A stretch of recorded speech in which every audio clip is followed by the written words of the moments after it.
my only wish for him is that, you know, he would see the show and see maybe some of the things that upset people and try to make it right. That's all. Hey everyone, Stephanie here with PopCulture.com, and today we are joined by America's favorite house guest himself, Carson Kressley from Celebrity Big Brother. Thank you for being here. Of course, of course.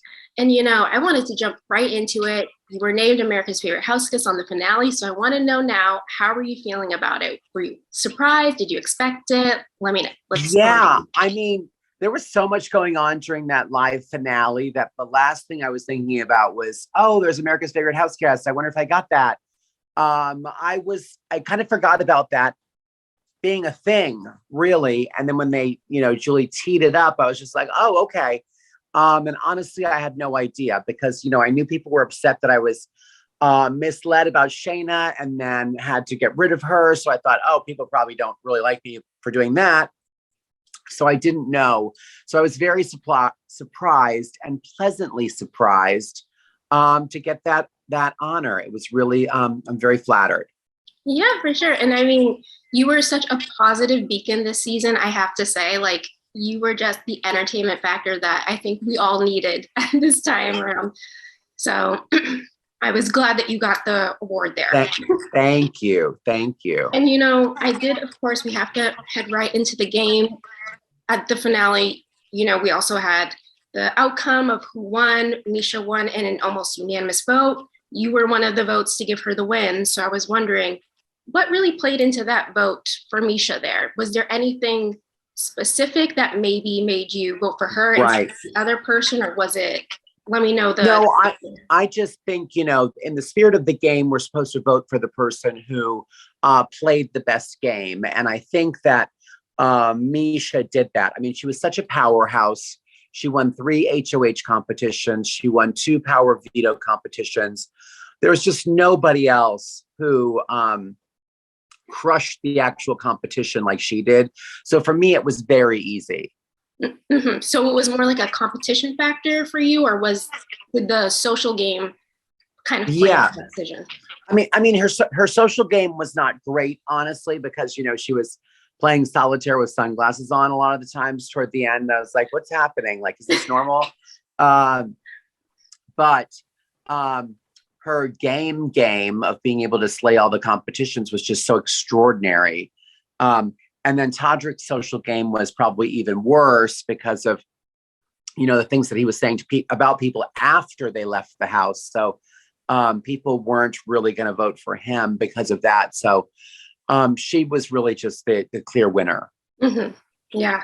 And I think that was a lot of people out here watching had the kind of same opinion, maybe. I know I can speak for myself. Right. I was very happy that she won. And I did want to say, you know, we mentioned that a lot of people were a little bit upset about some of the things that Todrick said. You know, there wasn't almost a unanimous vote there. You know, was there, I know you're not super familiar with like some of the past seasons, but there in the past have been like packs of people who have decided, you know, we're not going to vote for a certain person in the end.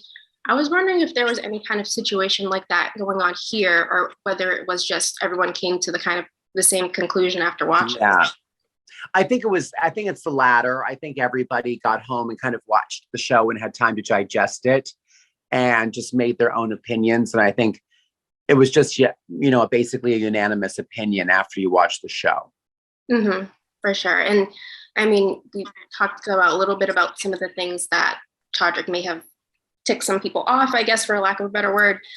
You know, have you been in contact with Todrick since the finale? You know, I was wondering, you guys did have a friendship beforehand, so I was wondering where that friendship stands after the show. Yeah, well, first and foremost, it is just a TV show, and people have to remember that. You know, and I even had a moment with him, like during the show, saying, listen, just remember, you know, this is Celebrity Big Brother. I think we're all here to, you know, play the game, but also remember you have a brand. Everybody here has a brand to protect after you get out of the house, and play the game with as much integrity and grace as you can. So, you know, when you're in that house, you're in a vacuum. It is your reality. You have no reference points. So he wanted to play a very good and strong game. And he did play a very strong game. He got to the final 2.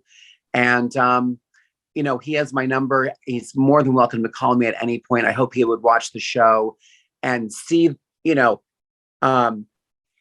how he came off and maybe understand that it was upsetting to other people. I am not upset. He's more than welcome to call me at any time. My only wish for him is that, he would see the show and see maybe some of the things that upset people and try to make it right. That's all. And you just move on. But it's not worth losing a friendship over. So should he decide to reach out, I'm always here. Okay. So you guys haven't had any kind of contact? No. Really? Okay. No, I just talked to him at the finale. Mm-hmm. And what was a little bit that conversation? What were you guys talking about? Was it just was it a little bit too brief, maybe because everything was going on? Yeah, it was very brief. And I just, explained that, why I didn't vote for him and that, it was basically too bad. But I think he was kind of reeling, I think, from everybody not voting for him. So, and it's very, very quick. The live show's an hour. You've been in the house for like 30 days. And then in an hour, everything either like goes great or comes crumbling down. So it was a lot to process. I understand he didn't do press after the show. So I'm not sure what's going on. Yeah, I think a lot of people have maybe a lot of questions, especially after seeing everything. And I guess maybe people are just looking for answers. So. But I would also wish him well because, again, it is just a TV show and he's a human. So, there's never any place for like online hate, etc. Yeah, of course. And I mean, you took the lead there too with Shayna, and you did have that kind of reconciliation on the finale. You made it a point to apologize to her. Mm-hmm. And there has been a lot going on with her life since then. So I was wondering, how you contact with her? Like, I'm just wondering, what her support system is like a little bit there. Yeah, I mean, we had a great conversation at the finale and right after the finale, and we're, together at the wrap party. And then I have not talked to her since that Thursday after the finale. And I know there's been a lot going on. I've just been trying to give her some space. Mm-hmm. Yeah, definitely. And I mean, there is just so much going on in the season, so many different relationships. And, one of the biggest too for you was your relationship with Cynthia, which was so much fun. And I wanted to know too, like, maybe there aren't any specific details that you can give here, but like, do you guys have any interest in doing any collaborations in the future, anything like that? Like, I feel like you guys would be perfect for like a podcast or something. So I'm just going to throw that one out there. Yeah. Yeah. Well, we just really organically like each other a lot. And, being first and second in the house bonded us. We were in there alone together for, maybe 3 minutes, who knows, wandering around. I had known Cynthia before. We'd done a couple little small projects together, but I just really like her. And I'm very grateful. You do these shows and sometimes you come away with lifelong friends. And Cynthia Bailey is one of those. And we would love to do something. I don't know. We had talked about doing like a cooking show, but I think the podcast idea is a great idea. So as soon as we get our bills paid and our houses cleaned and life back in order from being away for 30 days, we're going to start working on that. I'm actually seeing her for lunch tomorrow in New York. Oh my gosh. Yay. So will that be the first time you guys have met up since the finale? Yes. And, at the finale, again, she was another one of those, deer in headlights, like just reemerging into reality. So it's, I was basically just coaching her and saying, listen, it takes 2 days before you feel normal again and ease back into life. And then we'll chat. And we just started chatting yesterday, actually. Oh, I love to hear that. And, I will be looking forward to any collaboration in any shape or form that you guys do. I'll be the first one there. Thank you so much. I was wondering too, a lot of people online were saying this was just like a little thread there that people were like, oh, like, who's going to warn Cynthia, like, as soon as she gets out of the house, or like, is anybody going to tell her, like, in that, like, maybe like less than a minute time period that you guys had to like really give her the lay down, which wouldn't have been enough time.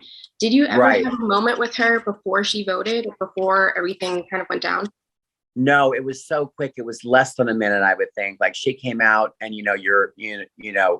just in a zombie-like state, I think, seeing other people for the first time. So there was no time to give her a heads up. And yeah, and I wasn't near her, you know, I was at the opposite end. So I don't know if anybody else, I think Todd Bridges was seated next to her. I don't know if he was able to give her a little cliff notes on what was going on. Mm-hmm. I think there would have been too many cliff notes to even. Probably. Yeah. And, you know, as we're winding down here, I wanted to know, now that you're out of the house, looking back on everything now, do you have any regrets on the show and, you know, the journey that you had on the show? No, I mean, the only thing I regret was that I was kind of hoodwinked and got rid of Shayna. That should have never happened. And I should have, you know, just, I don't know, looking back, you know, you try to replay things that happened in the house. That's the only thing that I wish I had a do-over on. The rest was actually really fun. And I made a bunch of great friends that I would have never probably crossed paths with. Lamar, like, you know, I have a friend in the NBA, like, you know, Legends Club. So that's really fun. And Todd Bridges, who I grew up watching on TV. So I have great friendships. I just have that one regret. And it was, you know, it was a fun-ish way to spend, I think, 24 days of my life. Yeah, definitely. And so you're ending here with no bad blood with anybody on the cast, you know? No. You know, first and foremost, it is a television show. It's a game show for $250,000. And I think the show is designed to, you know, 24 hours a day, 7 days a week of coverage. It really, you know, there's no hiding who you authentically are. And it's good for people. Some people, it's bad for other people. But we have to remember that, you know, it's still just a moment in their life, and that they can go on and still be good people. Mm-hmm. Yeah, definitely. And I mean, that I love ending on that note of positivity there, because I mean, this is just like how your journey was in the house. So I just love the amount of positivity that you brought, the class that you brought. It was just so much fun to watch you. And just thank you so much for taking the time today to chat with me about. Oh my gosh. Thank you. I sure appreciate it. Yeah. And we'll talk soon. Yeah, definitely. And I'm looking forward to anything that you have on the horizon. I'll be here supporting you all the way.